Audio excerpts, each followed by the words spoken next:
Everyone, welcome to Bindya and Gowda YouTube channel. ಇವತ್ತು ನಾವು ಮನೆಯಲ್ಲಿ ಹೇಗೆ ಕ್ರಿಸ್ಪಿಯಾಗಿ ರೈಸ್ ಪೇಪರ್ ವಿತ್ ಎಗ್ ಪಫ್ನ ಮಾಡೋದು ಅಂತ ನೋಡೋಣ ಬನ್ನಿ. ಫಸ್ಟಿಗೆ ನಾವು ಎಗ್ನ ಬಾಯ್ಲ್ ಮಾಡ್ಕೊಬೇಕು. ನಾನಿಲ್ಲಿ ಈರುಳ್ಳಿನ ಸ್ಲೈಸ್ ಆಗಿ ಕಟ್ ಮಾಡ್ಕೊತಾ ಇದ್ದೀನಿ, ಜೊತೆಗೆ ಜಿಂಜರ್ ಗಾರ್ಲಿಕ್ ಪೇಸ್ಟ್ನು ರೆಡಿ ಮಾಡಿ ಇಟ್ಕೊಂಡಿದ್ದೀನಿ. ಆಮೇಲೆ ಎಗ್ಗು ಬಾಯ್ಲ್ಡ್ ಆಗಬೇಕು, ಒಂದು 10 to 13 ಮಿನಿಟ್ಸ್ ಬಾಯ್ಲಿಗೆ ಬಿಡಬೇಕು. ಬಿಟ್ಟಾದಮೇಲೆ ಸಿಪ್ಪೆನ ತಗೊಂಡು ಅದನ್ನು ಈ ಥರ ಹಾಫ್ ಆಗಿ ಕಟ್ ಮಾಡ್ಕೊಂಡಿದ್ದೀನಿ. ನೆಕ್ಸ್ಟು ನಾನು ಬಾಣಲಿನ ಇಟ್ಕೊಂಡಿದ್ದೀನಿ, ಅದಕ್ಕೆ ಆಯಿಲ್ನ ಹಾಕ್ತಾ ಇದ್ದೀನಿ. ಆದಮೇಲೆ ಜಿಂಜರ್ ಗಾರ್ಲಿಕ್ ಪೇಸ್ಟ್ ರೆಡಿ ಮಾಡ್ಕೊಂಡಿದ್ನಲ್ಲ ಅದನ್ನು, ಮತ್ತು ಆನಿಯನ್ ಸ್ಲೈಸಾಗಿ ಕಟ್ ಮಾಡ್ಕೊಂಡಿದ್ನಲ್ಲ ಅದನ್ನು ಎರಡನ್ನೂ ಹಾಕಿ ಚೆಂದ ಫ್ರೈ ಮಾಡ್ತಿದ್ದೀನಿ. ಅದು ಗೋಲ್ಡನ್ ಬ್ರೌನ್ ಬರೋ ತನಕ ನಾವು ಫ್ರೈ ಮಾಡ್ತಾ ಇರಬೇಕು. ಅದಕ್ಕೆ ಉಪ್ಪು, ಖಾರ, ಗರಂ ಮಸಾಲ, ಜೀರಾ ಪೌಡರ್ ಎಲ್ಲನೂ ಆ್ಯಡ್ ಮಾಡ್ತಾ ಇದ್ದೀನಿ. ನಿಮಗೇನಾದ್ರು ಸ್ಪೈಸಿ ಜಾಸ್ತಿ ಬೇಕು ಅಂತಂದರೆ ನೀವೆಲ್ಲ ಇಲ್ಲಿ ಜಾಸ್ತಿ ಖಾರನ ಆ್ಯಡ್ ಮಾಡ್ಕೊಬೋದು. ನೆಕ್ಸ್ಟು ಆ್ಯಡ್ ಮಾಡಿದ ಜೊತೆಗೆ ಎಲ್ಲನೂ ಮತ್ತೆ ಮಿಕ್ಸ್ ಮಾಡ್ತಾ ಇದ್ದೀನಿ.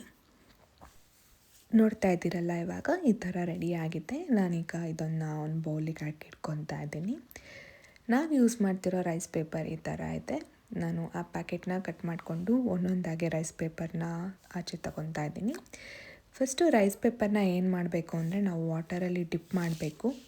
ಅಂದರೆ ಅದನ್ನು ತುಂಬ ಹೊತ್ತು ಡಿಪ್ ಮಾಡೋಂಗಿಲ್ಲ. ತುಂಬ ಹೊತ್ತು ಡಿಪ್ ಮಾಡಿಬಿಟ್ರೆ ಅದು ಅಲ್ಲೇ ಗಟ್ಟಿಯಾಗಿ ಅಂಟ್ಕೊಂಡ್ಬಿಡುತ್ತೆ, ಮೇಲ್ಗಡೆ ತೆಗೆಯೋಕ್ಕೆ ಆಗೋಲ್ಲ. ಸೊ ಒಂದು 5 to 10 ಸೆಕೆಂಡ್ಸ್ ಡಿಪ್ ಮಾಡಿಬಿಟ್ಟು ಅದನ್ನು ತೆಗೆದು ಬಿಡಬೇಕು ನಾವು ಮೇಲ್ಗಡೆಗೆ. ನೆಕ್ಸ್ಟು ಅದನ್ನು ತಕ್ಕೊಂಡು ನಾವು ಕಟ್ ಮಾಡಿರುವ ಎಗ್ನ ಮತ್ತು ಆನಿಯನ್ನ ಎರಡನ್ನೂ ಹಾಕಿ ಈ ಥರ ರೈಸ್ ಪೇಪರಲ್ಲಿ ಕ್ಲೋಸ್ ಮಾಡ್ತಾ ಇದ್ದೀನಿ.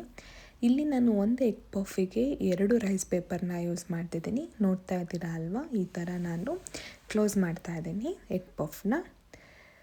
ಇದೇ ಥರ ನಾನು ಎಲ್ಲ ರೈಸ್ ಪೇಪರ್ನೂ ಕ್ಲೋಸ್ ಮಾಡಿ ರೆಡಿ ಮಾಡಿ ಇಟ್ಕೊಂಡಿದ್ದೀನಿ. ನೆಕ್ಸ್ಟು ನಾವಿಲ್ಲಿ ಅಗಾರೋ ಏರ್ ಫ್ರೈಯರ್ನ ಯೂಸ್ ಮಾಡ್ತಾ ಇದ್ದೀವಿ. ನಿಮ್ಮ ಮನೇಲಿ ಏರ್ ಫ್ರೈ ಇಲ್ಲ ಅಂದ್ರೂ ನೀವು ಪ್ಯಾನ್ನ ಯೂಸ್ ಮಾಡಿಕೊಂಡು ಪ್ಯಾನ್ ಫ್ರೈ ಮಾಡ್ಬೋದು. ನಾವಿಲ್ಲಿ ಏರ್ ಫ್ರೈಗೆ ಪ್ಲೇಟ್ನ ತೊಗೊಂಡು ಅದ್ರ ಮೇಲೆ ಬಟರ್ ಪೇಪರ್ನ ಹಾಕಿ ಆಯಿಲ್ನ ಸ್ಪ್ರೆಡ್ ಮಾಡಿ ನಾವು ಮಾಡಿರುವ ಎಗ್ ಪಫ್ಗಳನ್ನೆಲ್ಲ ನಾನು ಆ ಪ್ಲೇಟ್ ಮೇಲೆ ಇಡ್ತಾ ಇದ್ದೀನಿ.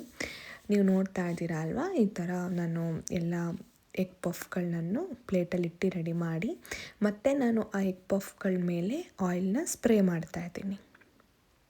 ಇವಾಗ ನಾನು ರೆಡಿ ಮಾಡಿರುವ ಎಲ್ಲ ಎಗ್ ಪಫನ್ನು ಏರ್ ಫ್ರೈಯರ್ ಒಳಗಡೆ ಇಡ್ತಾ ಇದ್ದೀನಿ. ನಾನಿಲ್ಲಿ 180 ಡಿಗ್ರಿಗೆ 10 ಮಿನಿಟ್ಸಿಗೆ ಏರ್ ಫ್ರೈಯರಲ್ಲಿ ಟೈಮಿಂಗ್ಸ್ನ ಮತ್ತು ಡಿಗ್ರಿನ ಸೆಟ್ ಮಾಡ್ತಾ ಇದ್ದೀನಿ. ಇದೊಂದು ಹೆಲ್ತಿ ರೆಸಿಪಿ ಅಂತಲೇ ಹೇಳ್ಬೋದು.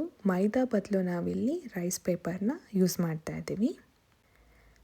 ಈಗ 10 ನಿಮಿಷ ಆಗಿದೆ. ನಾನು ಏರ್ ಫ್ರೈಯರ್ನ ಓಪನ್ ಮಾಡ್ತಾ ಇದ್ದೀನಿ.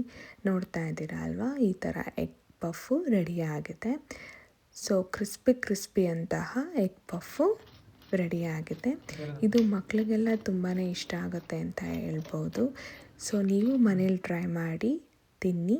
ಈ ವಿಡಿಯೋ ಇಷ್ಟ ಆಗಿದ್ದಲ್ಲಿ ಲೈಕ್ ಮಾಡಿ, ಸಬ್ಸ್ಕ್ರೈಬ್ ಮಾಡಿ, ಶೇರ್ ಮಾಡಿ.